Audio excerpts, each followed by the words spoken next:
Halo, halo, halo, apa kabar Anda semua? Assalamualaikum warahmatullahi wabarakatuh. Kembali berjumpa dengan saya Hersu Beno Arif. Dan saya Agi Beta, apa kabar Anda semuanya?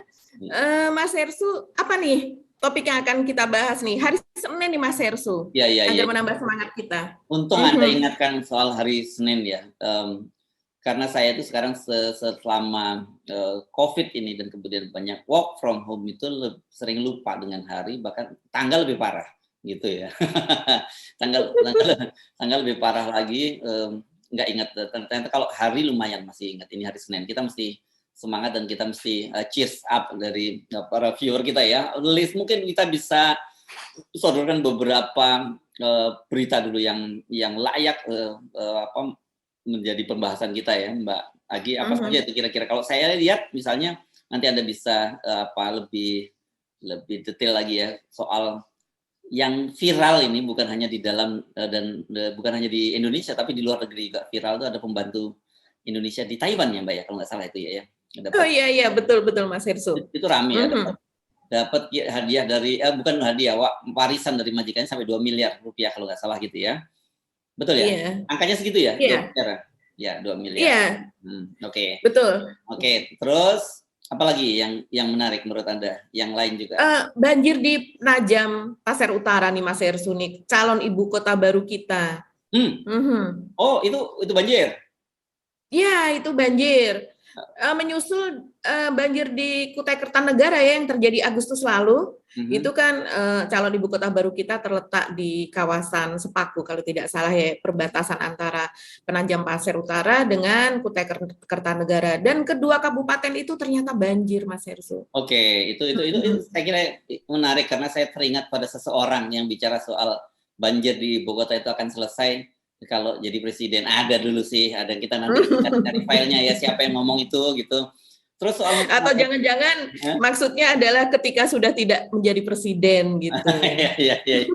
Oke, tapi NU juga menarik ya, NU ya, muktamar itu. Tapi mungkin muktamar NU ini kan penuh nuansa politik dan erat kaitannya dengan Pilpres 2024. Tapi saya kira mungkin kita fokus sementara ini, nanti kita akan lihat apakah kita juga punya waktu untuk membahas soal NU. Tapi kita mulai dari PRT dulu dah. Biasanya kan emak-emak nih yang sangat concern soal PRT ini, karena saya khawatir di era media sosial ini, hari-hari ini atau mungkin hari-hari berikutnya akan muncul tuntutan dari para PRT di Indonesia untuk minta warisan yang sama gitu kepada para majikannya. Kan ini udah jadi trending topik ya. Oke. Berat itu Mas Hersu. Iya. Oke, gimana ceritanya tuh Mbak? Iya, jadi tanggal 17 kemarin, yaitu hari Jumat, itu seorang aktor Taiwan ya, yang sangat terkenal karena dia pernah main bersama dengan Jet Li juga gitu, yaitu bernama Chen Sung Yang.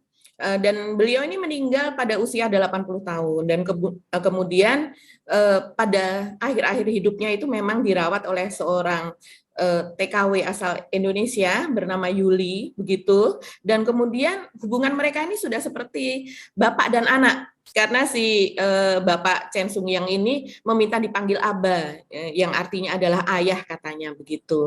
Dan itu Aba itu ayah, iya, Arab ya? Iya, saya nggak tahu, karena itu media Taiwan News sendiri yang mengatakan begitu, dan kemudian mungkin karena Yuli ini memakai kerudung ya, jadi agamanya Islam, sehingga mungkin dia menyesuaikan diri atau bagaimana, karena hubungan mereka sangat erat gitu. Dan kemudian ketika meninggal, dia mewariskan senilai 2 juta dolar Taiwan, atau kalau dikurskan mungkin sekitar 1,2 miliar ya. Dan sebelum itu dia juga pernah memberikan perhiasan emas kepada Yuli ini senilai 600 juta lebih. Ini luar biasa.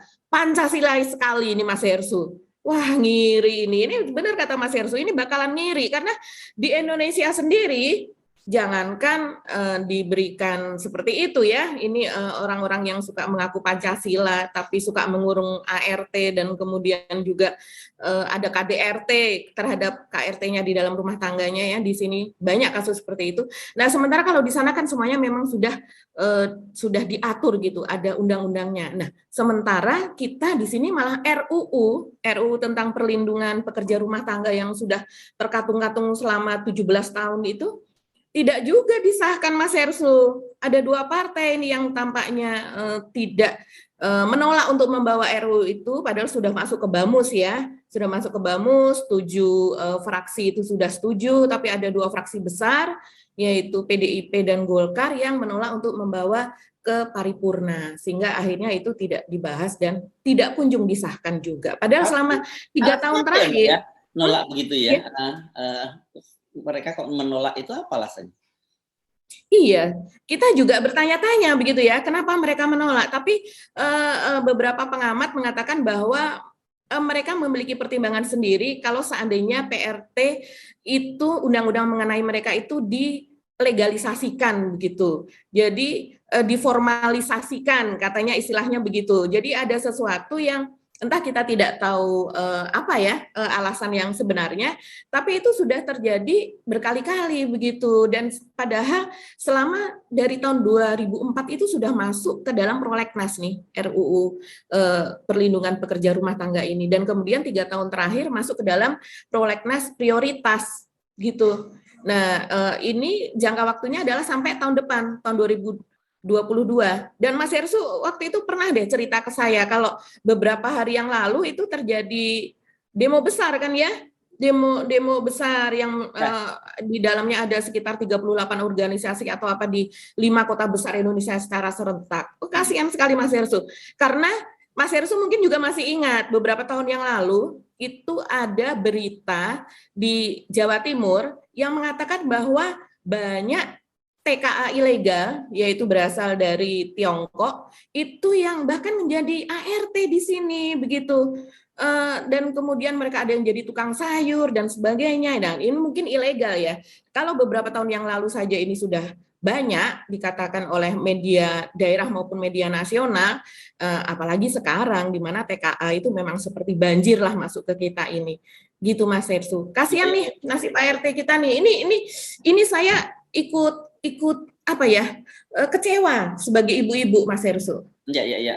Nah, ini memang dari penyebutan saja kan itu 2 hal yang berbeda ya. Kalau kita mulai menyebutkan pakai ART ya, asisten rumah tangga, itu berbeda sekali dengan pembantu rumah tangga PRT gitu ya. Betul. Itu berkaitan dengan mindset. Nah, tadi Anda menyinggung soal ART dari Cina. Ini menurut saya juga ketika membaca beritanya beberapa waktu yang lalu ya, itu berayat saya juga agak terheran-heran gitu. Ini siapa ini apa yang mempergunakan ART dari Cina ini dan kenapa dasarnya? Ternyata mereka katanya mau dibayar murah dan gitu, itu kan menjelaskan mengapa mereka juga banjir masuk ke Indonesia. Tetapi sekarang kelihatannya nggak menjadi perhatian dari media ya. Mereka lebih fokus ke para TKA yang kerja di mana di pertambangan nikel lah. Ini memang mencolok dan mobilitasnya kan sangat tinggi nih. Mobilitasnya tinggi, ya. Ini diduga kan ada dugaan ini berkaitan dengan soal pajak ya, gitu. Kalau mereka itu menggunakan, kan banyak juga yang menggunakan visa kunjungan gitu yang berlaku selama kalau nggak salah berapa ya, 60 hari atau berapa gitu ya. Nah dengan cara begitu kan mereka ketika habis visa kunjungan mereka bisa keluar lagi ke Indonesia sebentar, misalnya mampir ke Singapura, ke Malaysia sebentar, stay 1-2 hari, balik lagi ke Indonesia. Masuk lagi. Iya. Dan gitu mereka nggak terkena pajak. Ini banyak sekali hal. Iya. Tapi orang pasti bertanya-tanya, kenapa ya kalau ini mesti dibedakan ya. Ini mungkin banyak viewer juga masih mungkin nggak paham bahwa Taiwan dengan Cina itu memang sama-sama Cinanya, tapi berbeda. Ya, tapi beda. Di depan mata lah kayak orang Surabaya dengan Madura kali ya, agak lebih jauh sedikit sih, memang nggak seperti itulah. Ya posisinya. Yang satu bahwa Taiwan itu Cina nasionalis dan kemudian kalau Cina mainland atau Cina daratan itu Cina komunis gitu. Dan orang-orang Cina Taiwan sendiri tidak suka dengan orang-orang Cina daratan. Itu menjelaskan mengapa mereka malah Cina Daratan malah lari ke Indonesia jadi ART di Indonesia, tapi jadi ART di sini dan kemudian ART kita banyak yang bekerja di Taiwan dan mereka lebih suka pekerja atau TKW dari Indonesia daripada dari Cina Daratan gitu. Bahkan termasuk Hong Kong loh, jangan lupa ya. Hong Kong betul sekarang yang menjadi bagian dari bagian dari Cina sebenarnya gitu ya. Dengan pemerintahan yang berbeda, itu kan banyak sekali ART dari kita. Kalau kita sempat jalan-jalan ke Hong Kong gitu ya, kita lihat dan menariknya di sana setiap akhir pekan mereka kan berkumpul di taman apa ya? Victoria Park. Victoria Park, iya. Nah, itu karena saya pernah Mas Hersu di sana punya pengalaman dan kemudian ART kita itu ART saya bersama teman-teman wartawan itu adalah berasal dari Indonesia, dari Malang.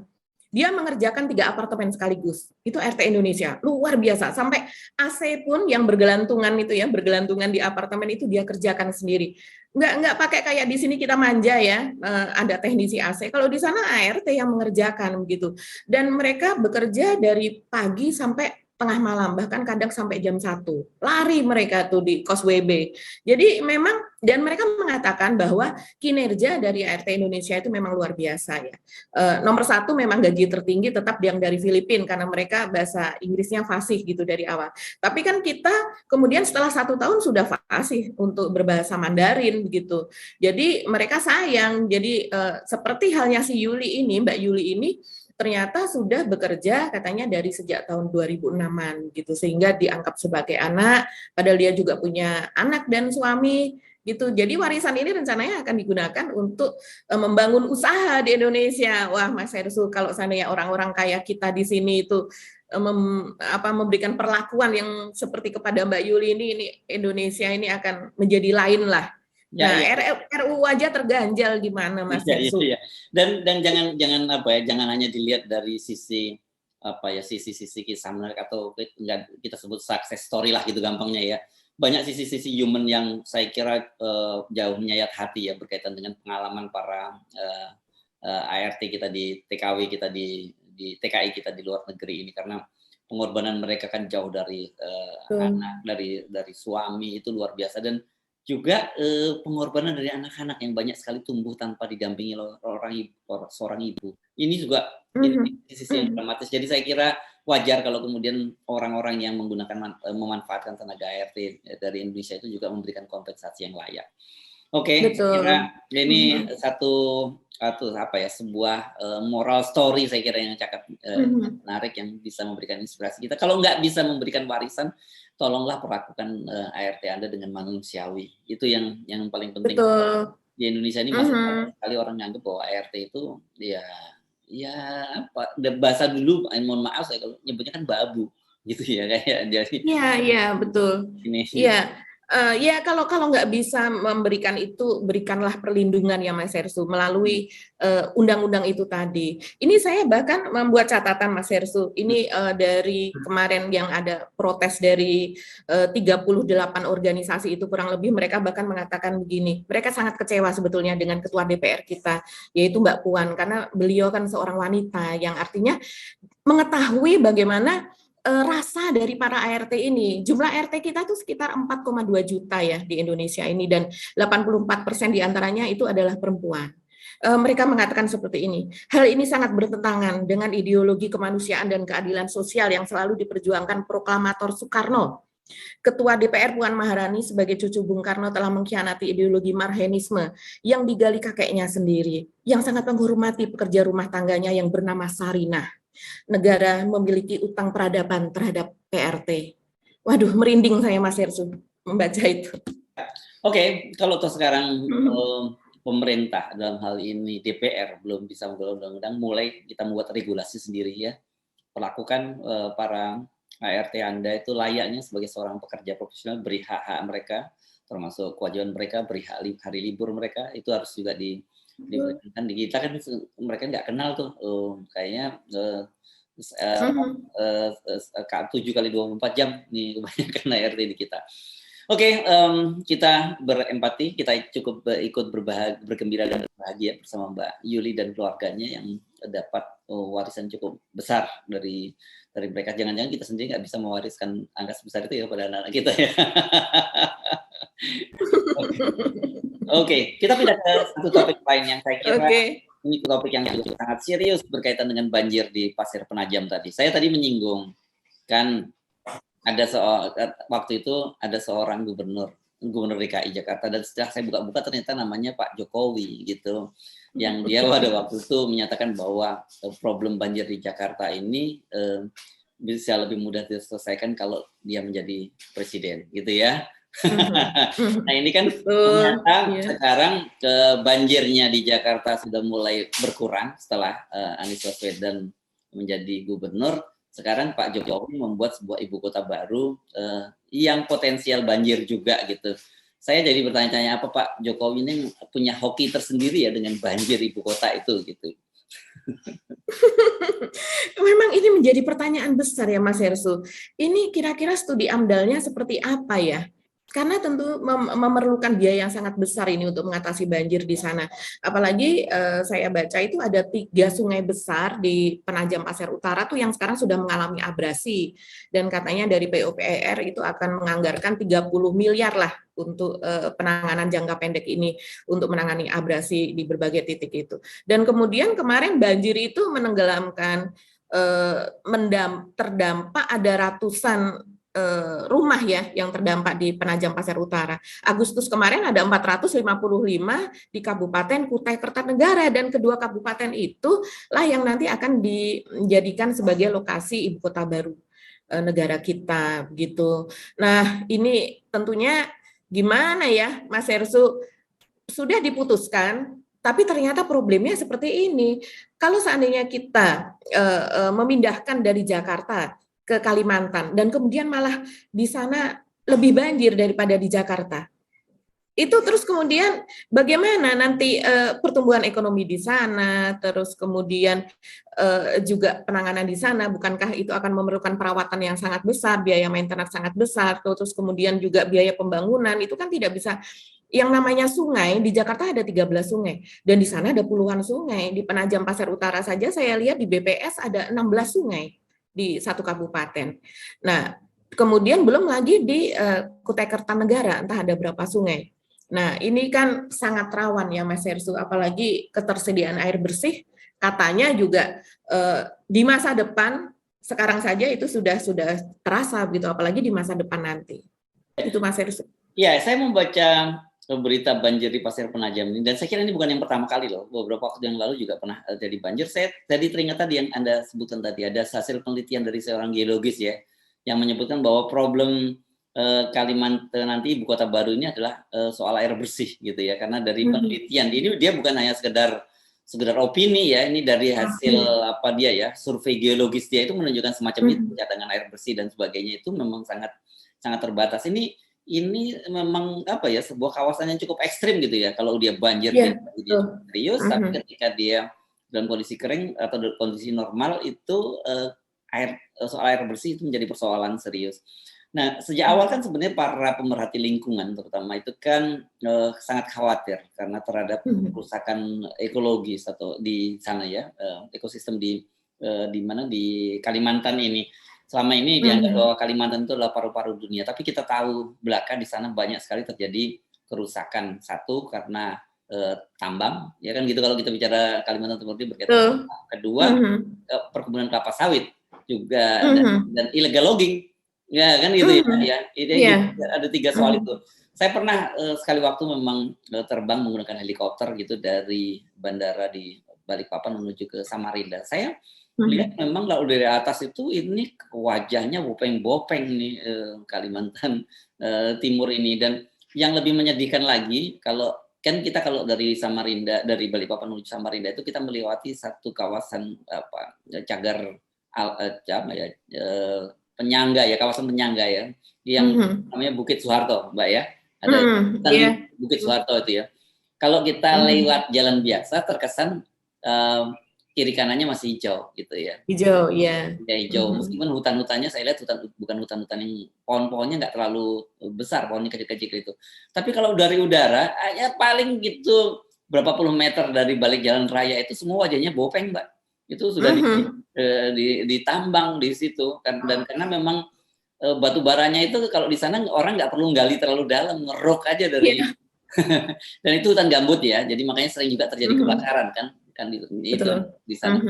Ini kita nggak tahu apakah soal banjir, soal infrastruktur air dan sebagainya itu termasuk perencanaan dari ibu kota yang baru itu ya, dan biayanya kan kalau nggak salah dulu sekitar 400 sekian triliun gitu.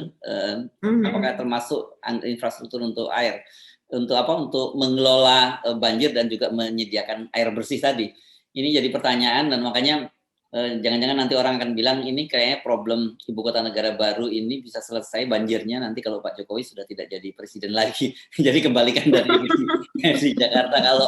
Kalau Jakarta problem banjir nanti setelah Pak Jokowi jadi presiden, di sini mungkin ya, kenapa saya bicara begitu kan, secara kalkulasi Pak Jokowi tinggal 2,5 tahun lagi, Mbak. Jadi artinya artinya nanti kalau tetap dipaksakan pindah ibu kota baru, ya yang mengatasi banjirnya adalah presiden yang baru gitu. Iya. Apalagi banyak sinyalemen ya Mas Herssu dari para pengamat yang mengatakan dan mempertanyakan apakah penduduk Jakarta ini bersedia untuk pindah ke sana gitu. Itu kan ASN juga akan dipindahkan ke sana begitu. Nah, kira-kira ini siapa yang akan menghuni ibu kota baru itu untuk menjadi sebuah ibu kota ya? Kalau sekarang sih itu kan sudah merupakan wilayah dari sebuah kabupaten gitu. Tapi untuk membuat menjadi sebuah ibu kota yang kemudian infrastrukturnya tertata seperti itulah ya. Itu terus kemudian dari mana begitu penduduknya ini untuk membangun sebuah ibu kota? Tapi banyak yang mengatakan bahwa itu menyediakan, ada sinyalmen yang mengatakan bahwa itu menyediakan untuk penduduk baru, yaitu berasal dari luar gitu. Ada yang mengatakan juga dari Tiongkok begitu misalnya. Nah ini kalau dilihat dari banyaknya sungai di sana, ini memang mungkin ada faktor feng shui juga nih Mas Herssu. Ini kalau dalam feng shui itu kan mereka senang rumah berhadapan dengan sungai, terus terhadap sumber air, seperti di Jakarta juga gitu, yaitu di muara, terus kemudian juga di pantai, terus di tepi-tepi sungai begitu. Apakah ya ke situ begitu ya? Malah kenapa ibu kota baru ini malah mendekati sungai begitu, malah mendekati banjir atau wilayah yang seharusnya perlu rehabilitasi. Di Jakarta ini memang benar perlu maintenance, kemudian perlu perbaikan, normalisasi sungai, seperti sekarang ada saluran-saluran air gitu ya, dan sebagainya. Tapi kita seperti ibaratnya keluar dari mulut buaya masuk ke mulut harimau atau singa begitu ya. Nah, sementara si buaya yang ini sudah mulai adem nih. Kita sudah masuk berber ini kan dari September, terus kemudian Oktober, November, Desember, dan kemudian banjir di Jakarta minim gitu ya. Yang sebelumnya ketika di zaman gubernur sebelumnya gitu ya, itu ada sampai masuk ke istana, ke halaman istana. Nah ini alhamdulillah ya tidak terjadi begitu. Artinya memang mulai ada perbaikan. Nah kemudian akan pindah ke wilayah yang sekarang malah terendam seperti itu. Di Jakarta memang pernah terendam Mas Herssu, tapi itu tidak sampai dahsyat lah, sampai seperti itu dan kemudian sampai berhari-hari. Kalau di Kalimantan ini memang kalau terjadi banjir, kalau saya amati itu bisa sampai berhari-hari. Tapi kalau di Jakarta banjir terendam 2 atau 3 hari saja itu sudah dahsyat. Kecuali di pinggir Sungai Ciliwung ya, itu bisa lama begitu. Tapi kalau di pemukiman itu kira-kira 1 hari 2 hari listrik juga sudah nyala.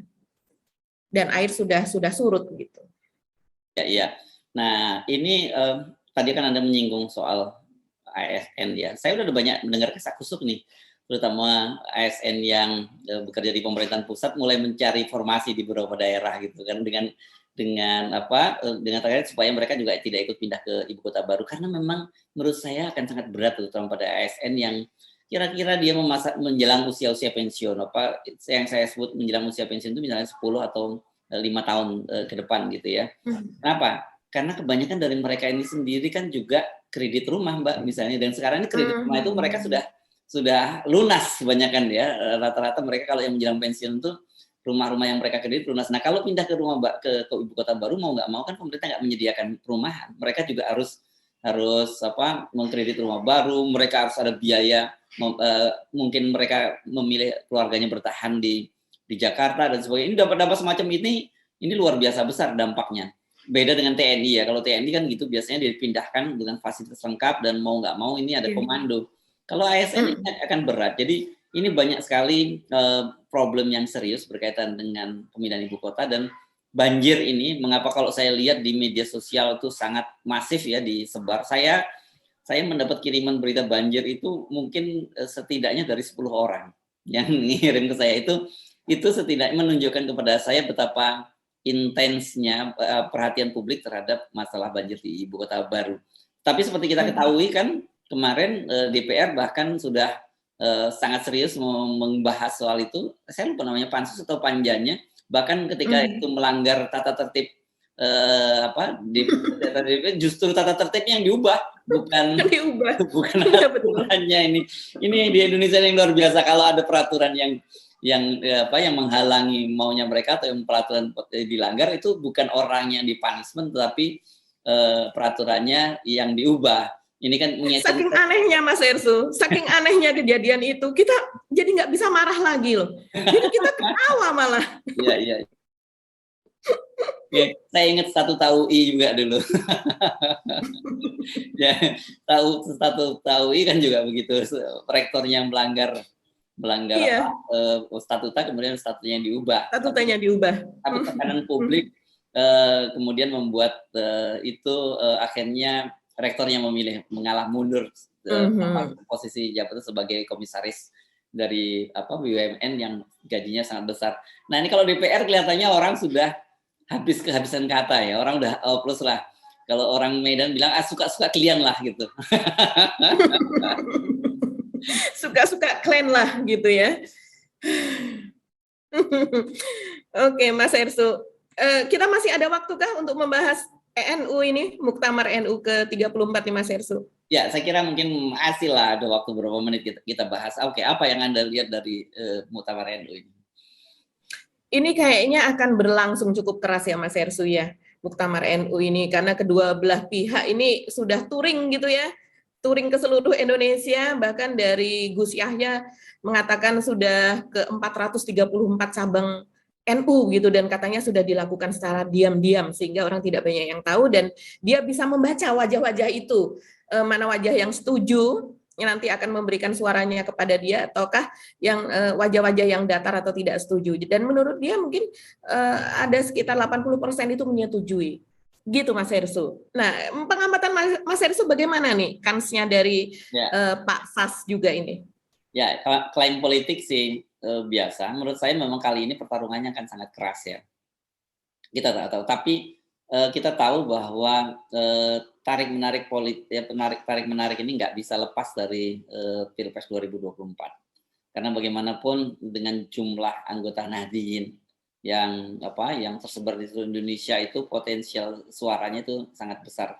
Dan itu sudah dibuktikan sebenarnya dengan pada Pilpres lalu, ketika akhirnya Pak Jokowi memutuskan memilih Pak Kiai Ma'ruf Amin sebagai calon wakil presiden. Jangan dianggap sepele ya, peran dari kontribusi Pak Ma'ruf Amin dan warga Nahdien dalam memenangkan Pak Jokowi. Apalagi pada waktu itu kan ada polarisasi antar terutama kelompok-kelompok umat Islam yang sebagian besar kemudian mendukung Pak Prabowo ya, pilihannya karena tidak mendukung Pak Jokowi. Jadi ada faktor dari NU yang sangat besar memberikan kemenangan kepada Pak Jokowi. Dan ternyata saya juga baru tahu belakangan sebenarnya peran dari Pak Ma'ruf Amin ini berbeda sekali dengan Wapres sebelumnya, Pak Yusuf Kalla, yang sama sekali tidak diberi peran oleh Pak Jokowi, tapi Pak Kiai Ma'ruf ini diberi peran yang cukup besar dari Pak Jokowi dibagikan. Jadi nggak sekedar ban serep, misalnya termasuk masalah-masalah, bukan hanya kan biasanya stereotipnya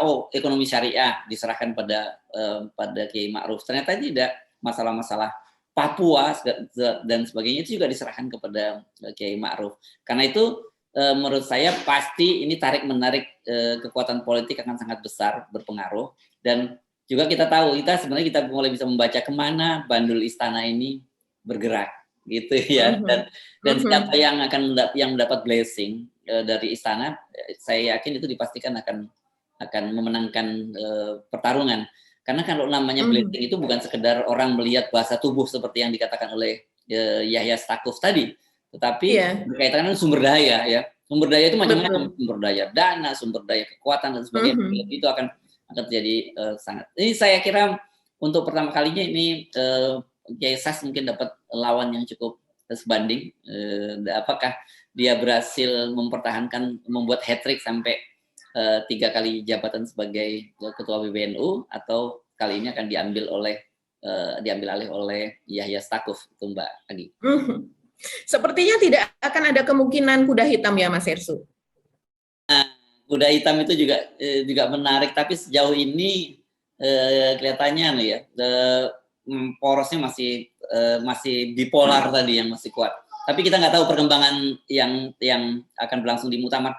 Tapi kalau lihat ininya Mbak ya, yang saya lihat jadwalnya dipercepat, gitu ya. Kan jadwalnya dipercepat itu dengan alasan jadi dipercepat betul. Cuma 2 hari ya, 22 sampai 23. Kan tadi 23 sampai 25 karena alasan Natal dimajukan lagi. Ini bagian dari proses itu. Jadi ini kelihatannya mau main cepat, PBNU mau main cepet-cepetan sehingga tidak memberikan ruang untuk bermanuver, itu termasuk munculnya kuda hitam yang disebutkan Wakil Ketua PBNU ya, Pak Arsyad Ali itu yang mau jadi yang dicalonkan sebagai kuda hitam gitu ya. Betul. Dan tampaknya ini mengakomodir dari usulan dari pihak Gus Yahya ya. Karena kalau dari Kiai Sas sendiri kan pernah ada usulan mending dimundurkan gitu. Jadi mending pada bulan Januari, dan Januarinya pun mungkin akhir Januari begitu dari pihak kubu Kiai Sas. Tapi dari pihak Gus Yahya menginginkan malah kemarin tanggal 17 Desember gitu. Tapi karena kemarin kemudian ada yang PPKM, pengumuman PPKM itu, terus kemudian itu agak-agak mengambang, dan sekarang ternyata tetap dikaumudir dengan dimajukan, yaitu tanggal 22 dan 23, yaitu lusa ya Mas Hersu. Nah ini kayaknya kalau lihat dari itu sepertinya ya sudah mulai agak-agak nampak mana yang lebih kuat nih kekuatannya. Oke, kita mengamati saja bagaimana perkembangan di NU. Bagaimanapun juga sebagai organisasi atau ormas Islam terbesar, peran NU itu akan sangat menentukan bagaimana agenda-agenda politik kita ke depan. Oke, kita mesti akhiri perbincangan kita kali ini ya, Mbak Agi. Saya Herz bin Arif. Dan saya Agi Beta. Terima kasih atas perhatian Anda. Sampai jumpa. Assalamualaikum warahmatullahi wabarakatuh. Waalaikumsalam warahmatullahi wabarakatuh.